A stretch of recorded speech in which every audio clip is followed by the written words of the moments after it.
Students, I am here with a new topic to all of you. Today I have to discuss with you Mandalism. So Mandalism जो थी आज हम देखेंगे कि क्या है Mandalism एक्चुअली में. ठीक है, तो सबसे पहले जो मैंडलिज्म दी थी वो किसने दी थी? मैंडल ने दी थी. ठीक है, मैंडल ने किस पे वर्क किया था? आप सबको पता है कि मैंडल जो है फादर ऑफ जेनेटिक्स हैं. तो यानी कि उन्होंने डिफरेंट एक्सपेरिमेंट्स किए थे. किस पे एक्सपेरिमेंट्स किए थे? उन्होंने जेनेटिक्स पे एक्सपेरिमेंट्स किए थे. और एक्सपेरिमेंट्स करने के बाद उन्होंने हमें डिस्क्रिप्शन बताया था. किस चीज़ का डिस्क्रिप्शन बताया था? About the mechanism of heredity, कि किस तरह से हेरिडिटी जो होती है वो पेरेंट्स से ऑफस्प्रिंग में ट्रांसफ़र होती है. और जब उन्होंने हमें पूरा मैकेनिज्म दिया था तो उन्होंने बहुत सारे प्रिंसिपल्स जो थी उसको पोस्टुलेट किया था कि एक्चुअल में क्या प्रिंसिपल हम फॉलो करते हैं जिसके बेस पर हेरिडिटरी होती है, यानी कि इनहेरिटेंस होता है जेनेटिक मटेरियल का from the parent to their offspring. Okay, so Mendelism जो थी वो किसने दी थी? मैंडल ने दी थी. तो मैंडल ने क्या करा था? बहुत सारी लॉज को पोस्टुलेट किया था. ठीक है, मैंडल ने बहुत सारी लॉज को बहुत सारी लॉज को आफ्टर डूइंग एक्सपेरिमेंट पोस्टुलेट किया था. ठीक है, इन्होंने पोस्टुलेट किया था. अच्छा, आपको पता है मैंडल का पूरा नाम क्या है? नहीं पता? तो just I am going to tell you. पूरा नाम इनका है ग्रेगर जोहन मैंडल. ठीक है, इन्होंने 1822 से जो इनका लाइफ टाइम है, लाइफ स्पैन है, वो 1884 तक रहा है. ठीक है, मैंडल जो बॉर्न हुए थे, थोड़ा बहुत इनका डिस्क्रिप्शन देख लेते हैं about the Gregor John Mendel. तो ये इनका लाइफ स्पैन रहा है. अब बेटा जो हमारे मैंडल थे, ठीक है, ये हमारे बॉर्न हुए थे. थोड़ा बहुत इनकी लाइफ जीवनी देख लेते हैं, इनकी लाइफ के बारे में देख लेते हैं. ये जो बॉर्न हुए थे जुलाई 22 में 1822 में. ठीक है, 22 जुलाई 1822 में ये इन्होंने जन्म लिया था. कहाँ जन्म लिया था? हैंजेनडॉर्फ इन ऑस्ट्रिया. ओके, यहाँ पर इन्होंने जन्म लिया था. ठीक है, एट सिलीसिया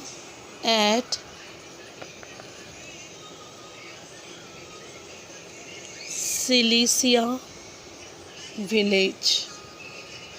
ठीक है, फिर उसके बाद क्या हुआ था कि मैंडल जो थे वो मतलब एक गरीब परिवार से थे, ज़्यादा अच्छे मतलब रिच परिवार से नहीं थे. तो मैंडल ने क्या करा था? मॉन्क बन गए थे. ठीक है, ओके, तो ये बॉर्न हुए थे जुलाई 22 1822 में हैंजेनडॉर्फ इन ऑस्ट्रिया में. इनके विलेज का नाम था सिलीसिया विलेज. ठीक है, उसके बाद क्या हुआ था कि ये क्या करे थे, जो मैंडल थे, ठीक है, ये हमारे साइंटिस्ट थे. आई टोल्ड यू कि ये बहुत अच्छे परिवार से बिलोंग नहीं करे थे. तो इन्होंने क्या करा था? मॉन्क की तरह इन्होंने वर्क किया था ताकि इनके पास पैसे कलेक्ट हो सकें और ये अपनी पढ़ाई पूरी कर सकें. तो इन्होंने मॉन्क की तरह काम किया था. कहाँ किया था बेटा? ब्रोन सिटी में.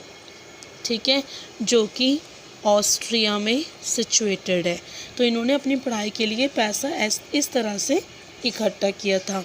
उसके बाद क्या हुआ था? 1856 से लेकर 1857 तक, ठीक है, इन्होंने पी पर एक्सपेरिमेंट स्टार्ट किया. ठीक है, इन्होंने क्या किया?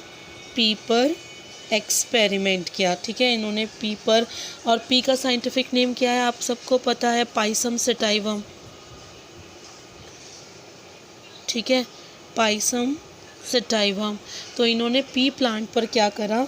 1856 से लेकर 1857 तक इन्होंने पाइसम सेटाइवम पर वर्क किया.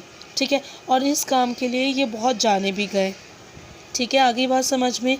तो इनका जो एक्सपेरिमेंटल वर्क था, ठीक है, एक्सपेरिमेंटल वर्क था वो 1863 यानी कि 19th सेंचुरी, 1863 यानी कि 19th सेंचुरी तक इनका काम चलता रहा, यहाँ तक इनका काम होता रहा। ठीक है, तो एक बार फिर देख लेते हैं। ग्रिगर जॉन मैंडल 1822 से लेकर 1884 तक इनका लाइफ स्पैन रहा। यहाँ बॉर्न हुए जुलाई 22, 1822 में हेंजनडॉर्फ इन ऑस्ट्रिया में, सेल्सिया विलेज में। मैंडल मॉन्क बने रहे ब्रुन सिटी में, ताकि इनका पैसा कलेक्ट हो सके अपनी पढ़ाई के लिए, जो कि ऑस्ट्रिया में सिचुएटेड था, because he was not belong to a very good family. फिर 1856 से लेकर 57 तक में के बीच में उन्होंने पी एक्सपेरिमेंट पर काम किया। पी का साइंटिफिक नेम है पाइसम सेटाइवम, और ये काम उनका 1863 यानी कि 19th सेंचुरी तक चलता रहा। ठीक है, अब हम इसके बाद देखते हैं कि और हमारे मैंडल की लाइफ हिस्ट्री में क्या क्या चीज़ें गुजरी। ठीक है, नाउ उसके बाद जो ये एक्सपेरिमेंट, इस एक्सपेरिमेंट जो उन्होंने पी पर किया था, इसका रिज़ल्ट उन्होंने पब्लिश किया। ठीक है, उन्होंने क्या करा, इसका रिज़ल्ट पब्लिश किया, और इनका रिज़ल्ट जो था उन्होंने एक साइंस जर्नल में, ठीक है, साइंस जर्नल में पब्लिश किया था, जिसका नाम था नेचर फॉर स्कैंडरवेरीन। क्या नाम था बेटा? नेचर फॉर स्कैंडरवेरीन। ठीक है, यहाँ इस साइंस जर्नल में उन्होंने अपना वर्क को पब्लिश किया था। ठीक है, और उन्होंने एक पेपर पब्लिश किया था, एक पेपर निकाला था। किस नाम से पेपर निकाला था? Experiment in plant hybridisation. ठीक है, इस पर इन्होंने एक पेपर निकाला था। ठीक है, आगे बात समझ में। साइंस जर्नल में भी इन्होंने अपने एक्सपेरिमेंट को पब्लिश किया था, और इन्होंने एक पेपर भी पब्लिश किया था, एक पेपर निकाला था। किस नाम से निकाला था? एक्सपेरिमेंट इन प्लांट हाइब्रिडाइजेशन के नाम से निकाला था, और वो इस जर्नल में क्या हुआ था? पब्लिश हुआ था। ठीक है, लेकिन उस टाइम पर एक मैंडल पॉपुलैरिटी नहीं अटेन कर पाए थे। ठीक है, जो पॉपुलैरिटी थी अपने काम के लिए, वो उस टाइम पर वो गेन नहीं कर पाए थे। क्यों नहीं गेन कर पाए थे? क्योंकि सेम टाइम पर, जिस टाइम पर मैंडल काम कर रहे थे, उस टाइम पर डार्विन भी काम कर रहा था। और डार्विन, आपको पता है कि डार्विन ने क्या दी थी? थ्योरी ऑफ तो उस टाइम पर मैंडल जो था वो पॉपुलैरिटी गेन नहीं किया था, क्योंकि आपको पता है कि डार्विन ने क्या किया था, उस टाइम पर थ्योरी ऑफ नेचुरल सिलेक्शन दी थी। और आपको पता है कि थ्योरी ऑफ नेचुरल सिलेक्शन जो थी वो उस टाइम पर बहुत ज़्यादा पब्लिसिटी गेन कर रही थी, है ना। तो मैंडल का काम बिकॉज दबा रह गया। बहुत सारे रीज़न्स थे बेटा मैंडल के काम दबने की वजह से, कि एक तो मैंडल जो थे वो प्योर बायोसाइंस से नहीं थे। मैंडल जो थे वो प्योरी तरीके से साइंस से बिलोंग नहीं करते थे। ओके, सो इसीलिए एक तो मैंडल जो थे वो प्योर साइंस से, मतलब बायोलॉजी से बिलोंग नहीं करते थे। मैंडल जो थे वो आपके मैथमेटिक बैकग्राउंड से थे, तो इसीलिए उन्होंने अपना जितना भी एक्सपेरिमेंट किया था प्लांट पर, वो उन्होंने मैथमेटिकल टर्म बाइनोमियल एक्सप्रेशन के फॉर्म में एक्सप्रेस किया था। तो क्या होता, उस टाइम पर साइंटिस्ट जो थे वो मैथमेटिक्स से इतने ज़्यादा फैमिलियर नहीं थे। और आपको पता ही है कि जो बायो वाला साइंटिस्ट होता है, जैसे आप ही बायो के स्टूडेंट्स हो, तो आपके मैथ्स इतनी स्ट्रॉन्ग नहीं होती, है ना। तो सेम एज इट इज़ जो बायोलॉजिकल बैकग्राउंड से जो साइंटिस्ट थे, उनकी मैथमेटिक्स इतनी स्ट्रॉन्ग नहीं थी। तो क्या हुआ था कि उस टाइम वो मैंडल का जो उसने बाइनोमियल एक्सप्रेशन पर अपनी मैथ्स को लगाकर जो उसने रिज़ल्ट दिया था, तो वो रिज़ल्ट जो था वो इन साइंटिस्ट के समझ में नहीं आया।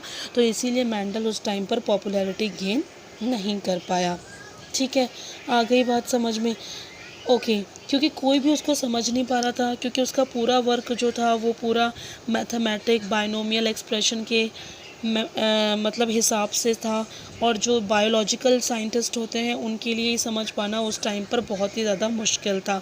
ठीक है, तो ऐसा क्या हुआ कि मैंडल जो था वो 1884 में डाई कर गया। ठीक है। और डाई कर गया और उसका काम फेमस नहीं हुआ, तो उसके मरने के बाद उसका काम जो था वो फेमस हुआ।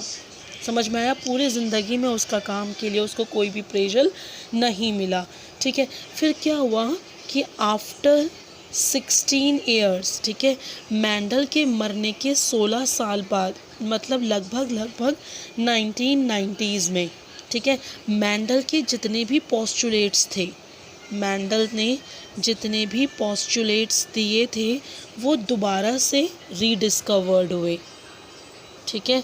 वो दोबारा से क्या हुए बेटा? रीडिस्कवर्ड हुए। और उनको रीडिस्कवर करने वाले थे 3 साइंटिस्ट, ठीक है। 3 साइंटिस्ट उनको रीडिस्कवर करने वाले थे, और इन 3 साइंटिस्ट ने एक साथ काम नहीं किया था, अलग अलग काम किया था। लेकिन जब इनका काम देखा तो तीनों का रिज़ल्ट क्या आ रहा था? सेम आ रहा था, इंडिपेंडेंटली। तीनों साइंटिस्ट ने इंडिपेंडेंटली काम किया था, इनका रिज़ल्ट सेम नहीं आ रहा था। ये कौन 3 साइंटिस्ट हैं? इन्होंने किस पर एक्सपेरिमेंट किया? क्या इनका रिज़ल्ट आया? ये हम डिस्कस करेंगे अपनी नेक्स्ट वीडियो में। तो अभी इस वीडियो में हमने ये देखा कि मैंडल ने मैंडलिज़्म किस तरह से दी और पॉपुलैरिटी उन्होंने नहीं गेन करी थी। कौन कौन से जर्नल्स उन्होंने पब्लिश किए थे, पेपर का नाम क्या था जो उन्होंने अपने जर्नल में पब्लिश किया था। मैंडल अपनी पूरी लाइफ में कभी भी पब्लिसिटी गेन नहीं कर पाए थे, बिकॉज़ वो मैथमेटिक बैकग्राउंड से बिलोंग करते थे। तो जो जो बायोलॉजी से रिलेटेड साइंटिस्ट थे वो उनके रिज़ल्ट को नहीं समझ पा रहे थे, और ऐसे करते करते 1884 में वो डाई कर गए और उनको किसी भी चीज़ के लिए अप्रेजल नहीं मिला, ठीक है। लेकिन उनके मरने के 16 साल बाद 1990s में मैंडल ने जितने भी अपने पोस्टुलेट्स दिए थे, जो भी जेनेटिक्स पे काम किया था, जो भी उन्होंने थ्योरी ऑफ हेरिडिटी के लिए जितना भी उन्होंने मैकेनिज्म को समझाने की कोशिश करी थी, वो दोबारा से 3 साइंटिस्ट ने रीडिस्कवर करी थी, जो कि हम अपने नेक्स्ट वीडियो में पढ़ेंगे। तब तक के लिए थैंक यू सो मच बेटा for patiently hearing me. Bye.